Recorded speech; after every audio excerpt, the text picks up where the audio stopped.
ان کو پتہ چل گیا کتنا بڑے ذخائر ہیں، تو پھر لالچ شروع ہو گیا۔ پہلا لالچ یہ ہوتا ہے کہ جس بندے نے ایگریمنٹ کیا تھا اس نے پتہ نہیں کمیشن کتنا لیا ہوگا۔ اچھا، دوسرا یہ ہوتا ہے کہ آئندہ جب آئے گا تو کمیشن کون ہوگا، تو زیادہ بہتر طریقے سے طے کرتے ہیں۔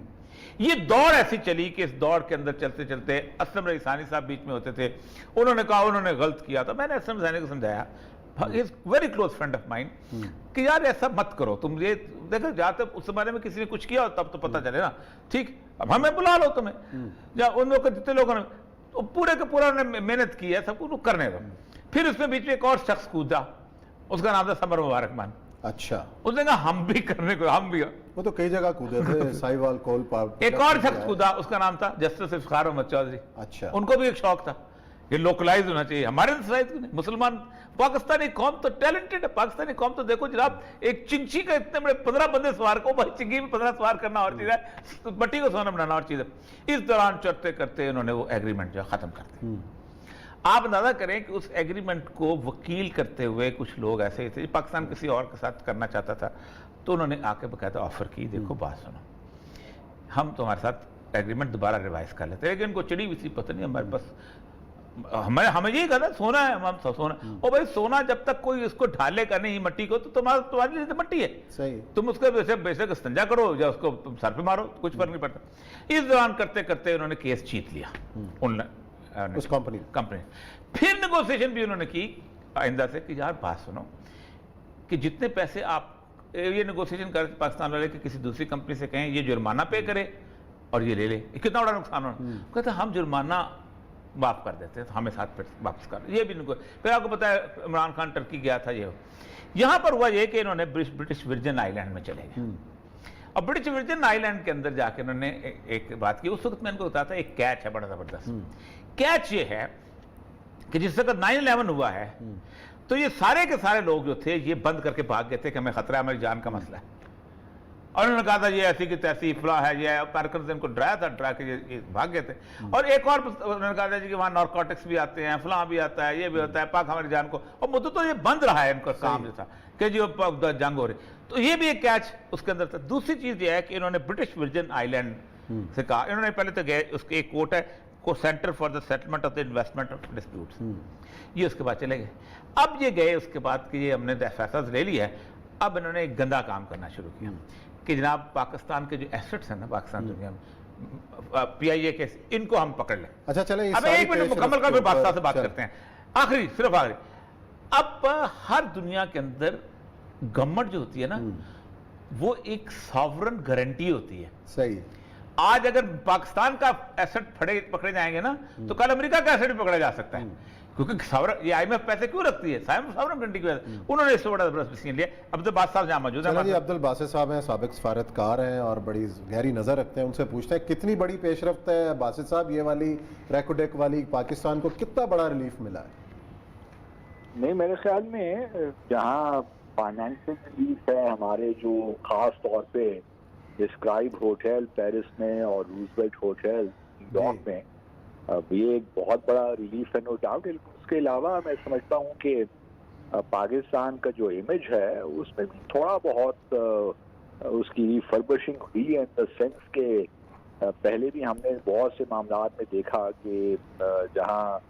براڈ شیٹ کیس میں آپ لے لیجئے، وہاں ہماری سکی ہوئی کہ ہم چیزوں کو صحیح ہینڈل نہیں کرتے، اور یہاں بھی اس حوالے سے بھی یہ معاملہ تھا۔ تو میرے خیال میں بہت ہی ایک احسن چیز ہوئی ہے، اور ہم امید کرتے ہیں کہ آئندہ مستقبل میں اس قسم کی چیزیں نہیں ہوں گی، اور پاکستان کو جو اس قسم کے امیج کے پرابلمز اور فائنینشیل ایشو ہو جاتے ہیں یہ نہیں ہوں گے۔ ہر ادارہ اپنے اپنے طور پہ صحیح معنوں میں کام کرے گا، اور جو ہمارا ایک انٹرفیئرنس کا کلچر بس گیا ہے اس سے کم از کم ہماری جان چھوٹے گی۔ اچھا بھائی صاحب، آپ اصل تو جس معاملے کے لیے برائے جو ریکارڈنگ ساتھ آج آ گیا تو اس ڈسکس کر لیں، آپ ظاہر بات انٹرنیشنل لیول پہ ان چیزوں کو دیکھتے رہے ہیں۔ پاکستان جو ہے اس وقت کراس روڈز پہ ہے،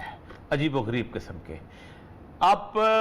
نہ 2001 ہے، یہ 2021 آ چکا ہوا ہے، اور اس وقت وڈرال کی صورتحال جو ہو رہی ہے اس میں کل سے ایک عجیب و غریب سا معاملہ شروع ہوا ہوا ہے 2-3 دن سے، اور پیشاب محمود قریشی صاحب نے بڑی دبنگ طریقے سے کہا ہم نہیں اڈے دیں گے، ہم نے شاہ محمود قریشی صاحب کو اس زمانے میں دیکھا ہوا ہے کلنٹن کے ساتھ، جس طرح ان کی خاص لہجہ ہوتا تھا بالکل مختلف، اور جس طرح ہم کرتے ہیں۔ مسئلہ یہ ہے کہ ایک چائنیز پریس میں ایک بات چل رہی ہے کہ یہ جو بات کی ہے انڈو پیسیفک ریجن کے ایک اس بندے نے اسسٹنٹ سیکرٹری نے کمیٹی کے سامنے سینٹ کی، اس کا کوئی تعلق نہیں پاکستان افغانستان کے ساتھ، وہ اس نے انڈو پیسیفک کے حساب سے کہا کہ ہمیں اڈے ملیں گے۔ چائنا کا پریس یہ کہہ رہا ہے کہ اگر پاکستان نے اڈے دیے تو اس کا مطلب یہ ہے کہ پاکستان جو ہے یہ کویت کو سپورٹ کرے گا، اس کا مطلب یہ ہے کہ سم تھنگ ویری فشی۔ دیکھیے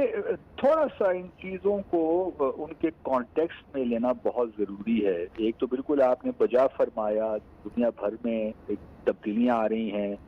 ہم دیکھ رہے ہیں کہ چائنا، امریکہ ایک قسم کی میں سمجھتا ہوں کہ کنفرنٹیشن تو ہے لیکن بینائن کنفرنٹیشن کی طرف بھی جا رہے ہیں، کیونکہ انٹر ڈیپینڈنس بھی ہے۔ وہ کولڈ وار والا زمانہ نہیں ہے کہ آئرن کرٹن ہو چرچل والا، لیکن انٹر ڈیپینڈنس بھی ہے، ساتھ کمپٹیشن کنفرنٹیشن بھی چلے گی۔ اس کے بعد ہم یہ بھی دیکھ رہے ہیں کہ امریکہ بہرحال اس کے اس خطے میں بہت گہرے انٹرسٹ ہیں، اور میرا تو ہمیشہ سے یہی خیال رہا ہے کہ امریکہ اس خطے کو چھوڑ کے جا نہیں سکتا۔ اگر بوجہ مجبوری افغانستان سے اپنی فوجوں کا انخلا بھی کر رہا ہے، لیکن بھارت وہ اپنی پریزنس یہاں پہ کسی نہ کسی طور رکھے گا، اور اس کی بہت سی وجوہات ہیں کہ اگر پریزیڈنٹ بائیڈن نے یہ کہا اور اس سے پہلے پریزیڈنٹ ٹرمپ نے بھی یہی کہا کہ امریکہ کے لیے جو سب سے بڑے دو خطرات ہیں وہ چین اور رشیا ہیں، دہشت گردی نہیں ہے۔ تو وہ کس طرح ممکن ہے کہ وہ اس خطے سے بالکل یہاں سے چلا جائے؟ تو انہوں نے اپنی پریزنس تو رکھنی ہے۔ اب پریزنس کے لیے افغانستان ہی بھارت ان کے لیے افغانستان تک تعلق ہے، میں آپ اسے کسی حد تک اتفاق شاید کریں، میرا اپنا خیال یہی ہے کہ افغانستان میں کوئی بھی مصالحتی کوشش ہے وہ کامیاب نہیں ہوگی، اور ایونچولی یہاں پہ اگر امن آئے گا تو وہ جنگ کے ذریعے ہی آئے گا، اور چاہے 2 سال میں ہو یا 3 سال میں ہو یا 4 سال میں ہو، Bharat Taliban will eventually prevail۔ اچھا باسی صاحب، آپ نے بات کہی ہے کہ امریکہ یہاں پریزنس اپنی رکھے گا، پاکستان کو کیا کرنا ہے؟ پاکستان کے چین سے بھی تعلقات مثالی ہیں، امریکہ کے ساتھ بھی پاکستان کی ایک کوپریشن رہی ہے۔ اس نئی صورتحال کے اندر پاکستان کے پاس بیسٹ آپشن کیا ہے؟ یہ میں سوال کروں گا آپ سے بریک کے بعد۔ بریک کے بعد آئیں گے، آپ ہمارے ساتھ رہیے گا، تسنیم اسلم صاحبہ بھی ہمیں جوائن کریں گی بریک کے بعد۔